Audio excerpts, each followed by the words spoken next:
Hello everyone, I am Dr. Samuel Anbuchelman, Associate Professor of Commerce, the American College Madurai.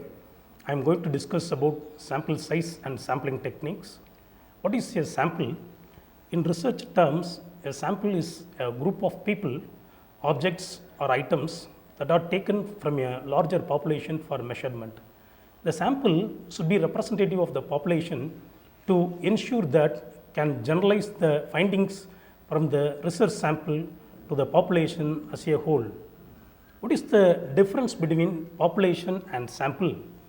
A population is the entire group that a researcher wants to draw conclusions about. A sample is the specific group that a researcher will collect data from. The size of the sample is always less than the total size of the population. This is the pictorial representation of population, and from population how sample arrived. Example of a sample, let us say the population is every Indian, and the researcher wanted to find out how much the average person earns, time and finances. Stop the researcher knocking on every door in India, so the researcher choose to ask 1,000 people at random. This 1,000 people is the sample. What is the need for sample in research or common reasons for using samples in research? It is impractical to survey every member of a population. It allows for inferences about the characteristics of a population. Samples can be helpful representations of the population in question. What is sampling? Sampling is the process of selecting units, that is people, organizations, from a population of interest. By studying the sample, a researcher may fairly generalize the results back to the population from which they were chosen. Sampling unit. A sampling unit is an individual person. The term sampling unit refers to a singular value within a sample database. For example, if the researcher were conducting research using a sample of university students, a single university student would be a sampling unit. Aims of sampling: well-selected sample reflect the characteristics of your population. To make an inference about unknown parameter from a measurable sample static, to test the statistical hypothesis related to the population. What are the characteristics of a good sample? A sample should be goal-oriented, it should be accurate, representative of the universe. It should be proportional, it should be economical, it should be random selection, it should be practical, it has size and precision. What are the essentials of good sampling? Good sampling should have representativeness, adequacy, independence, homogeneity. What are the advantages of sampling? The first one is low cost. As far as the research is concerned, cost play a vital role because the researcher cannot spend huge amount for research. So a sample is a small proportion of a population, so the cost will be lower if data is collected for a sample of population, which is a big advantage, and less time consuming because the researcher should have completed their research work within the stipulated time. Use of sampling takes less time also. It consumes less time than census technique, tabulation and analysis, etc. Third advantage is organization of convenience. Organizational problems involved in sampling are very few. Since sample is of a small size, vast facilities are not required. Intensive and exhaustive data is another advantages of sampling. In sample studies, measurements or observations are made of a limited number, so intensive and exhaustive data are collected. Last advantage is suitable in limited resources. Where limited resources exist, use of sampling is an appropriate strategy while conducting research. What are the limitations of sampling? The sampling also has its own limitation. Number one, chances of bias. The serious limitation of the sampling method is that it involves biased selection and thereby leads us to draw erroneous conclusions. Difficulties in selecting a truly representative sample. Difficulties in selecting a truly representative sample produces reliable and accurate results only when they are representative of the whole group. Inadequate knowledge in the subject. When the researcher lacks specialized knowledge in sampling, he may commit serious mistakes. Consequently, the results of the study will be misleading. Last limitation of the sampling is changeability of units. When the units of the population are not homogeneous, the sampling technique will not be unscientific. Impossibility of sampling. Deriving a representative sample is difficult when the universe is too small or too heterogeneous. In this case, census study is the only alternative. What are the steps involved in sampling process? Number one, deciding the target population. That means who are all your respondents for collecting the data. Second one is identifying the parameters of interest, selecting the sampling frame, finalizing the appropriate sampling method, fixing the sample size, executing the sampling process. Sampling theory. What is sampling theory? Sampling theory is a study of relationship existing between a population and samples drawn from the population. Sampling theory is applicable only to random samples. For this purpose, the population or a universe may be defined as an aggregate of items possessing a common trait or traits. What are the objectives of sampling theory? Statistical estimation. Sampling theory helps in estimating unknown population parameters from your knowledge of statistical measures based on sample studies. Testing of hypotheses. The second objective of sampling theory is to enable us to decide whether to accept or reject hypotheses. Statistical inferences. Sampling theory helps in making generalization about the population or universe from the studies based on the samples drawn from it. It also helps in determining the accuracy of such generalization. Sampling frame in research. A sampling frame is the source material or device from which a sample is drawn. It is a list of all those within a population who can be sampled and may include individuals, households, or institutions. Importance of the sampling frame is stressed by Jessen and Salant and Dillman. This is the pictorial representation about sampling. The first step is population. Out of the population, sampling frame and sample is the third step. What is sample size? Sample size is a term used for defining the number of individuals included to conduct research. Researchers choose their sample based on demographic such as age, gender, or physical location. Samples can be specific. Examples for sample size.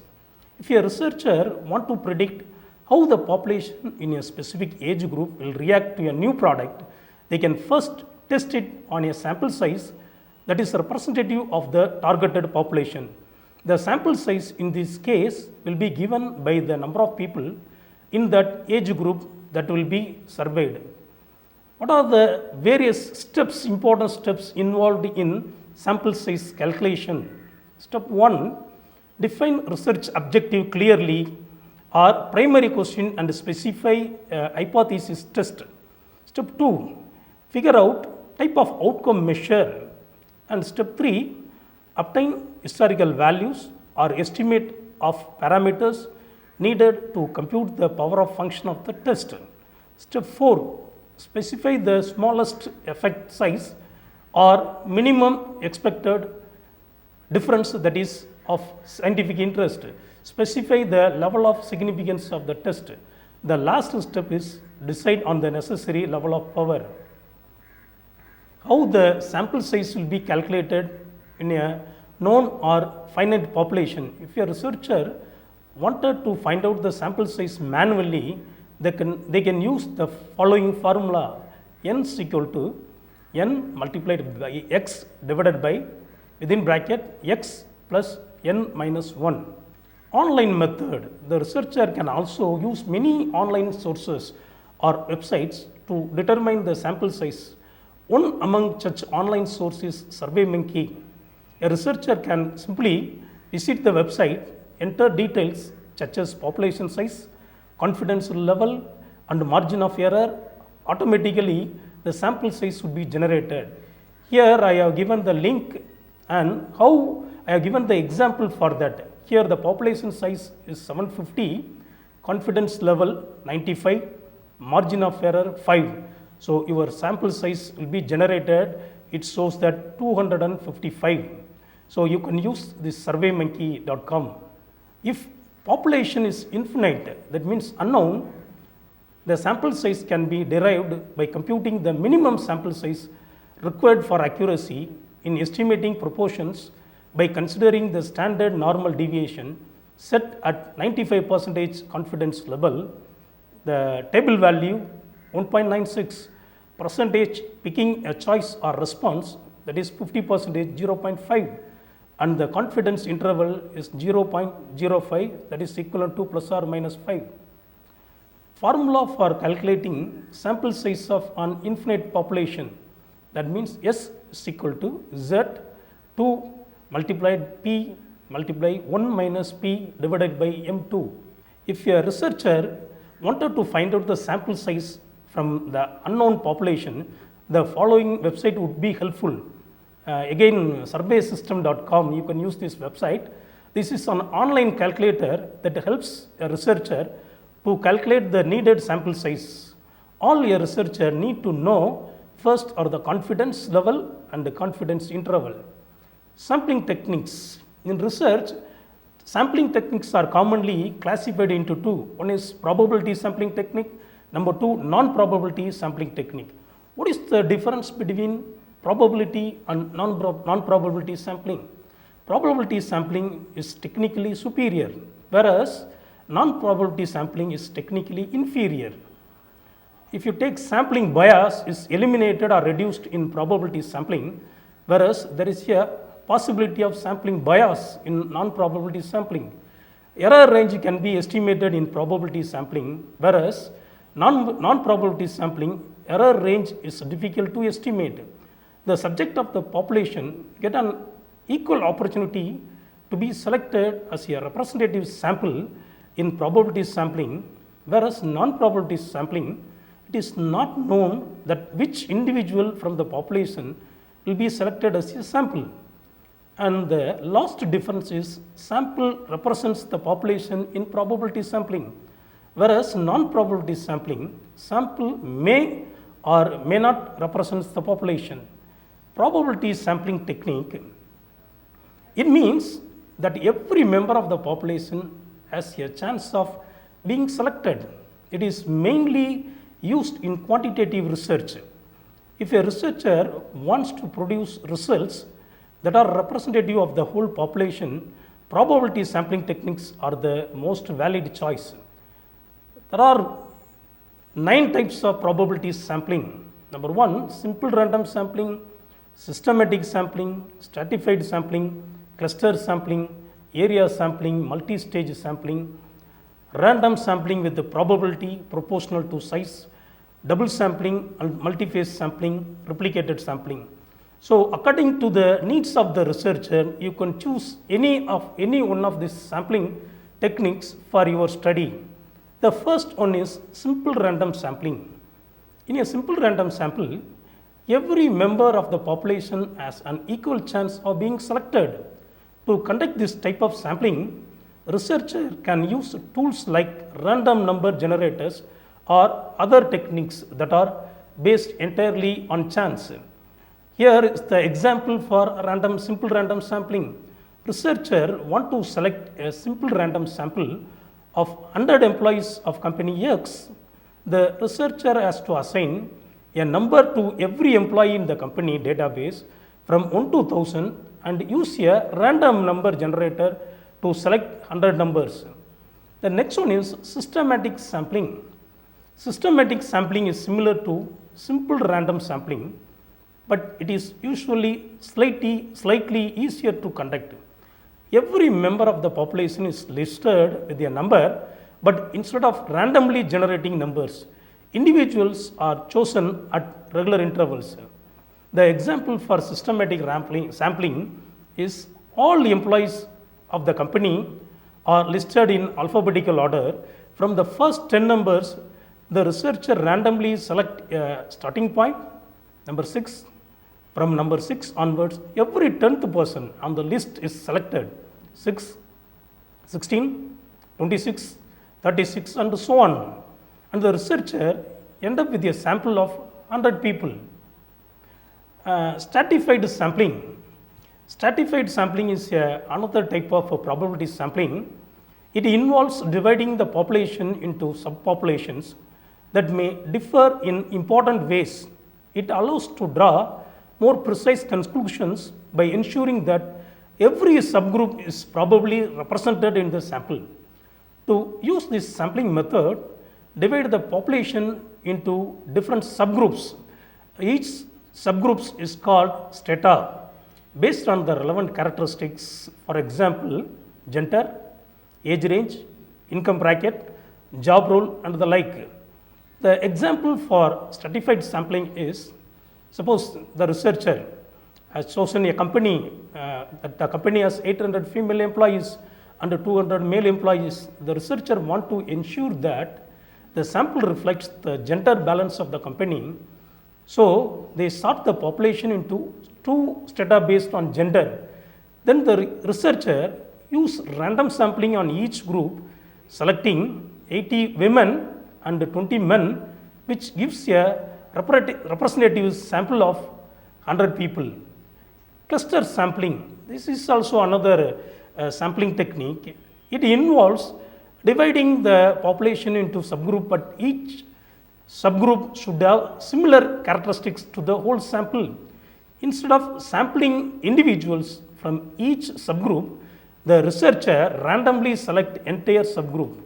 This method is good for dealing the large and dispersed populations. The example for cluster sampling, the company has offices in 10 cities across the country, all with roughly the same number of employees in similar roles. Researcher don't have the capacity to travel to every office to collect the data. So the researcher use random sampling to select 3 offices. These 3 offices are clusters. Area sampling. Area sampling is a method of sampling used when no complete frame of reference is available. The total area under investigation is divided into small sub-areas which are sampled at random or according to a restrictor process. In other words, area sampling involves sampling from a map, an aerial photograph or a similar area frame. And the example for the area sampling is a city map can be divided into equal size blocks from which random samples can be drawn. Although area sampling is most often associated with maps, sometimes the samples might be drawn from list. Multi-stage sampling. This is another sampling technique in probability sampling. It is defined as a sampling method that divides the population into groups, that means different clusters, for conducting research. It is a complex form of cluster sampling, sometimes also known as multi-stage cluster sampling. During this sampling method, significant clusters of the selected people are split into subgroups at various stages to make it simpler for primary data collection. The example for multi-stage sampling is, suppose, let us consider the sample location as India. The research goal is to assess the online spending trends of people in India through an online questionnaire. This method is very popular now. We are using Google Forms.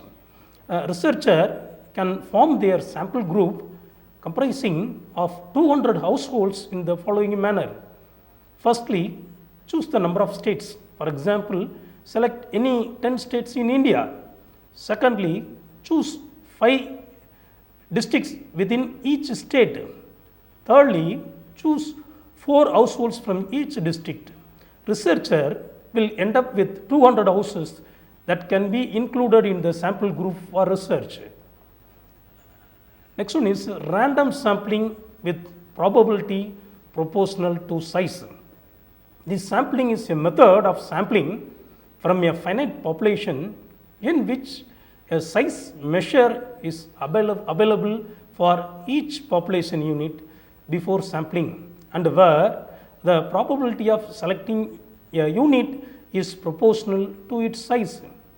It is a better method for securing a representative sample of population elements in multi-stage sampling. Example for random sampling with probability proportional to size is if one sample had 20,000 members, the probability of a member being selected would be 1 by 20,000 or 0.005% of the population. If another sample had 10,000 members, the chance of member being selected would be 1 by 10,000 or 0.01% of the total population. Double sampling and multi-phase sampling. Double sampling is a two-phase method of sampling for an experiment, research project or inspection. An initial sampling run is followed by preliminary analysis, after which another sample is taken and more analysis is run. When this procedure is extended to more than 2 phases of selection, it's called multi-phase sampling. The example for multi-phase sampling is, let us consider the problem of estimating consumer expenditure in a particular city through a sample survey, when the available information is only a list of all households in the city. If it is decided to select a sample of households, this might involve an extensive sample, and hence the cost involved may be substantial and prohibitive. An alternative procedure may be thought of as selecting a large preliminary sample in the first phase to collect information on characteristics such as household size, occupational status, etc. And this information may be used for stratification, selection and estimation procedures. In the second phase, a sample from the large preliminary sample is selected to observe the main character under study. Multi-phase sampling should not be confused with multi-stage sampling, although the two appear to be the same. In multi-stage sampling, different types of sampling units are sampled at different stages, while in multi-phase sampling, the researcher are concerned with the similar type of sampling units at each phase. Still, some smaller number of units are asked for more information than others. Replicated sampling. Replicated sampling implies a sample design in which 2 or more subsamples are drawn and processed completely independent of each other. It was first introduced by Mahalanobis in 1936, who used the term interpenetrating subsamples. In replicated sampling, several random subsamples are selected from the population instead of one full sample. All the subsamples have the same design and each one of them is self-contained sample of the population. This is the example for replicated sampling. In order to study the views of postgraduate students of a university on semester system, a random sample of 300 students is to be drawn, adopting discipline-based stratified sampling. Instead of selecting one full sample of 300 students, 2 subsamples of 150 each or 5 samples of 60 each may be selected. The latter procedure is replicated sampling. And the next method is non-probability sampling methods. In a non-probability sampling, individuals are selected based on non-random criteria, and not every individual has a chance of being included. This type of sample is easier and cheaper to access, but it has a higher risk of sampling bias. These are the 5 methods of non-probability sampling. Number 1, convenience sampling, volunteer response sampling, purposive sampling, snowball sampling, quota sampling. We'll see one by one. Number 1, convenience sampling. A convenience sample simply includes the individuals who happen to be most accessible to the researcher. This is an easy and inexpensive way to gather initial data, but there is no way to tell if the sample is representative of the population. So it cannot produce generalizable results. The example for convenience sampling, a researcher is studying opinions about student support services in an university. So after each of the classes, the researcher asks the fellow students to complete a survey on the topic. This is a convenient way to gather data, but as the researcher only surveyed students taking the same classes as a researcher at the same level, the sample is not representative of all the students at the university. Voluntary responsive sampling. This is also one of the non-probability sampling methods. It is similar to a convenience sample. A voluntary response sample is mainly based on ease of access. Instead of the researcher choosing participants and directly contacting them, people volunteer themselves. Example, by responding to a public online survey. Voluntary response samples are always at least somewhat biased, as some people will inherently be more likely to volunteer than others. This is an example for volunteer response sampling. A researcher sent out the survey to all students at your college or university. A lot of students decide to complete it. This can certainly give some insights into the topic, but the people who responded are more likely to be those who have strong opinions about the student support services. So a researcher cannot be sure that their opinions are representative of all students. The next one is purposive sampling. This type of sampling is also known as judgment sampling. It involves the researcher using their expertise to select a sample that is most useful to the purpose of the research. It is often used in qualitative research. An effective purposive sample must have clear criteria and a rationale for inclusion. Suppose a researcher wanted to know more about the opinions and experience of disabled students in the university.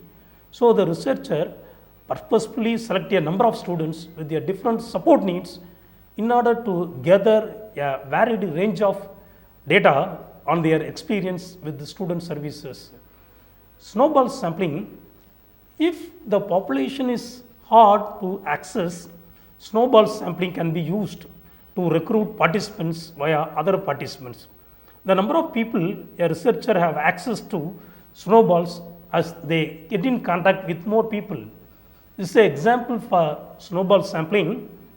A researcher is studying the experiences of homelessness in the city. Since there is no list of all homeless people in the city, probability sampling is not possible. The researcher has to meet one person who agrees to participate in the research, and the person puts the researcher in contact with other homeless people that the respondent knows in that area. Quota sampling. Quota sampling is defined as a non-probability sampling method in which researchers can create a sample involving individuals that represent a population. Researchers choose these individuals according to specific traits or qualities. They decide and create quotas so that the market research samples can be useful in collecting data. These samples can be generalized to the entire population. The final subset will be decided only according to the interviewers or researchers' knowledge of the population. Types of quota sampling. Quota sampling can be classified into two kinds: controlled quota sampling and uncontrolled quota sampling. Here what they mean. Controlled quota sampling, it imposes restrictions on the researcher's choice of samples. Here the researcher is limited to the selection of samples. Uncontrolled quota sampling means it does not impose any restrictions on the researcher's choice of samples.